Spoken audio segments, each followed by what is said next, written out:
more. I dug how the story was told. Oh, it was a pretty fair story. Just overall, just generous 4.5. And actually, one of the points I always remember from this match that I forgot to bring up, there's a point where they're both on their knees and just punching each other, and Bobby goes, "They're fighting on their knees. Look at what we came down to."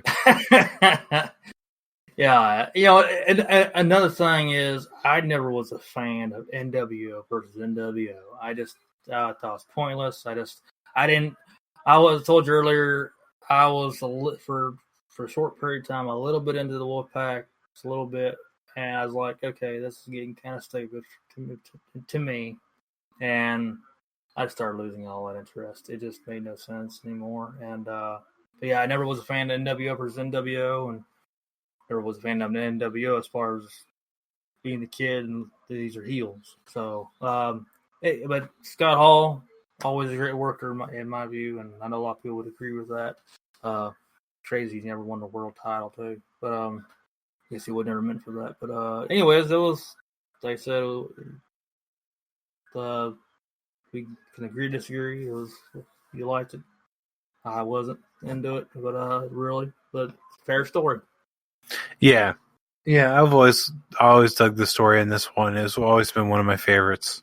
The next one, speaking of Wolfpack, is Sting with a painted on goatee for whatever reason, versus Bret Hart. Sting was one of those that didn't fit with the Wolfpack. I liked him in the Wolfpack because I liked the Wolfpack when I was a kid, and I was always been a fan of Sting. But looking back, it's like this was not a good fit. Oh, hell no. But it was Sting versus Bret Hart for the U.S. Championship for whatever reason. I don't see why that was necessary to have in there. But the thing was, and I kind of maintain this opinion now because I remember watching this thinking Sting and Bret Hart are pretty close equals when it comes to their style, their moves, and even the gear that they had were very similar. The only things that were different is Bret Hart, like the Sting used the Stinger Splash. And Sting had more of a mic ability than Bret Hart. Bret Hart was all technical, very good in storytelling in the ring. Sting was a little less balanced like that, and to where he was kind of decent in the ring, knew how to do his stuff, but he was more of an attraction based on the character and the charisma they projected. What do you think? I wasn't a big fan of the match, but I was disappointed this thing didn't put on, as far as I can think of, but he didn't put on a Scorpion Deathlock. He did, but it went to the ropes. Oh, I guess that was not. He because they made a mention of it in the commentary too. Because he put on the thing. He goes, "Well, he's climbing the ropes." He goes, "Well, he said he wouldn't let go," which he did. He did let go. It's probably where I skipped over a few things, so I just didn't find any match interesting. Yeah, that's probably why I missed that. But I get a match at 5.5. Fair enough for what it was, but was not one of Sting's best performances. Definitely was not one of Bret's. I didn't. That I agree with. But good. On paper, Sting versus Sting versus Bret Hart should have been a lot better than it was. Oh yeah, on paper looked fabulous, man. That's awesome. You got finisher versus finisher, similar stuff, and on paper looked great. But that's he put it up to action. It just didn't ring out the way it should have. And this is more of a WWF gimmick, but it seems like Sting and versus Bret Hart should have been an ultimate submission match. Yeah, that would have been fine too. And I know it's a little bit just off the subject a little bit, but I didn't even care for Bret Hart's music from WCW. No, I listened to it. I'm like, that's okay. It doesn't fit.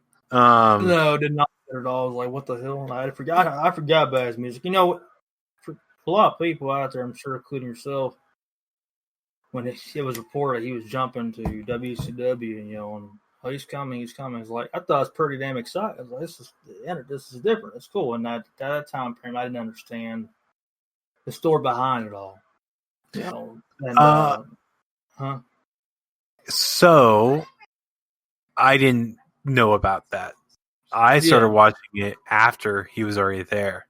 Yeah, And I I remember did. people making a big deal about Bret Hart when I was watching wrestling. And this sounds really, really bad now. But remember, I was a stupid kid. I remember thinking, this dude's not even good. Like, why does everyone care? Yeah, exactly. And it's like I knew. Obviously, I watched it longer than you, but I knew that it was a big deal as far as like behind the scenes of what had the screw job and so forth, so on, and then him coming over there is like, yeah, I didn't get that part because I was too young and no internet, we don't hear all this stuff as we would today, but I knew it was a big deal of him coming in there, but I just like it's like you said, it pretty much what you just said. It just didn't have the momentum, and it didn't have it after it came out. It just wasn't that impressive, and of course him joining NWO and it just like, this is not at all what it should be, and it just wasn't really that impressive. The whole run, it wasn't. Yeah, and That's this one, tough. this one should have been much better. But basically, Sting was knocked out. They tapped him out, which is something you don't see nowadays. Is the hand drop thing. But Sting was in the sharpshooter from Bret Hart. After Bret Hart, basically Sting knocked himself out in the turnbuckle post, and Bret Hart took advantage and just beat him down with a bat. Yeah.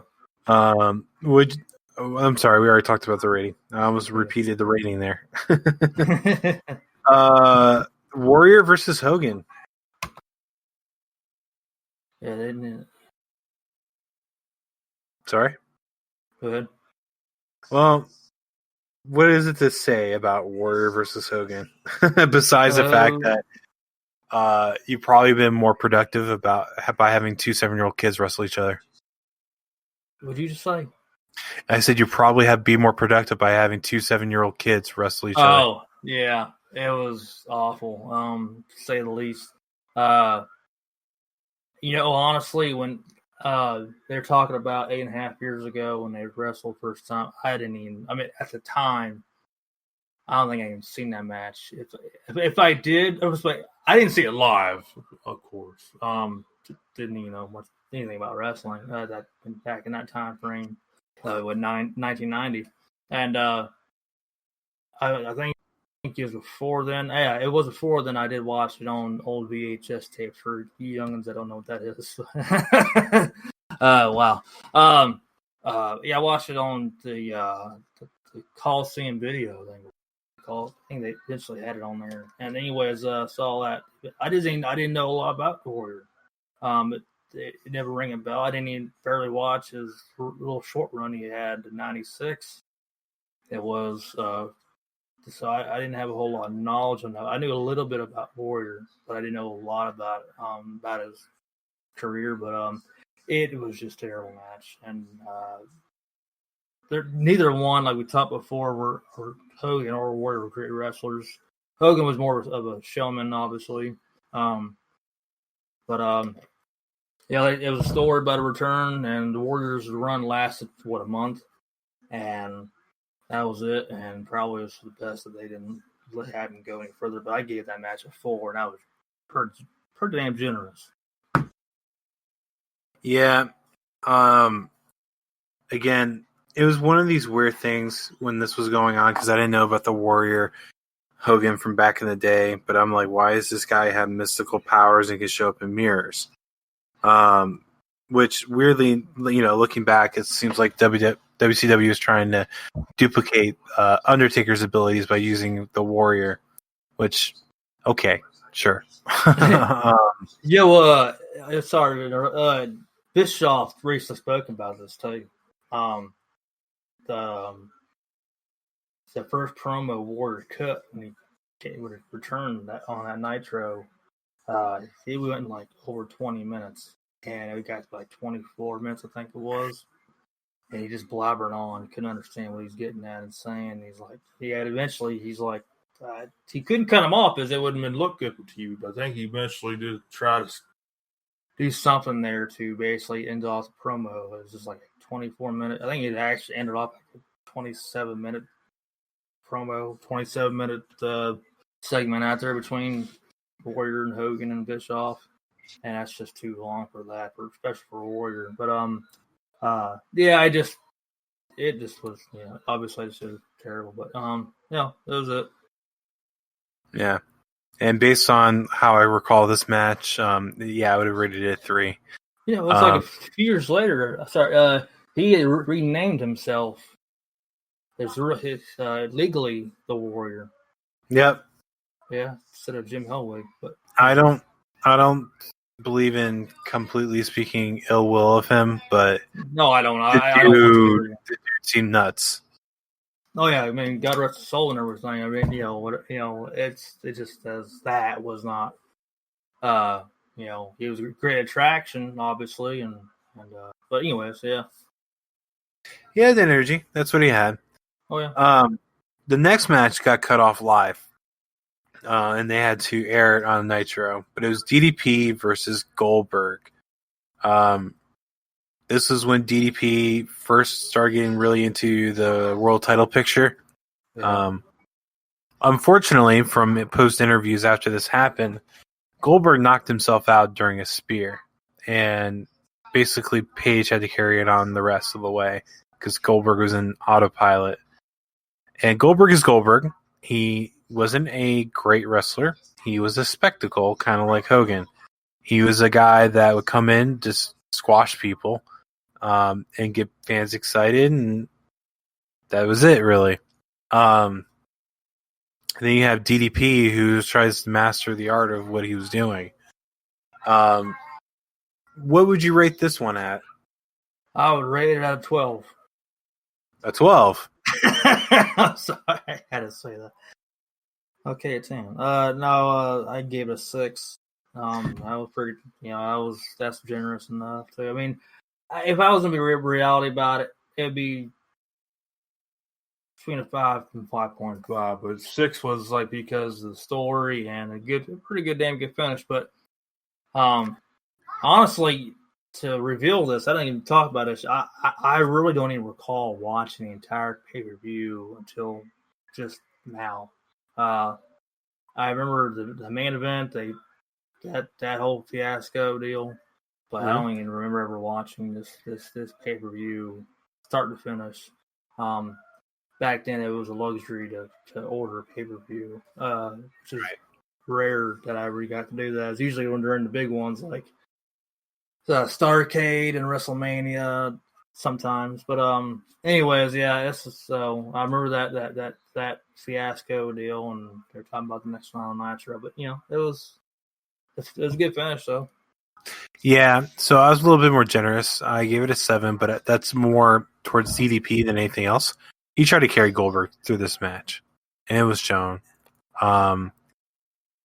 For his effort to try and get a pretty good match out of Goldberg, I think it's owed to him.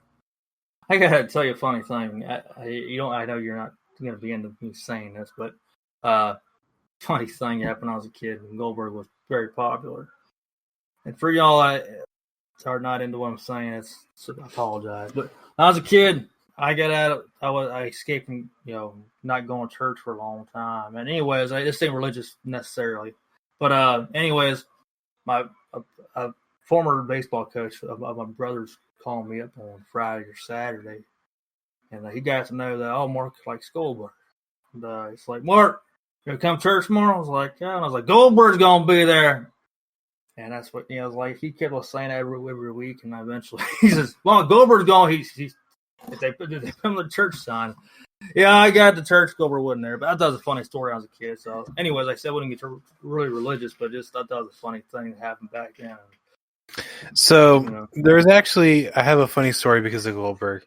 When I was a kid, there was like a little thing broke out. It was, I don't want to say it was a wrestling match, but it was kind of like we were kind of wrestling each other as kids in front yard of someone's house.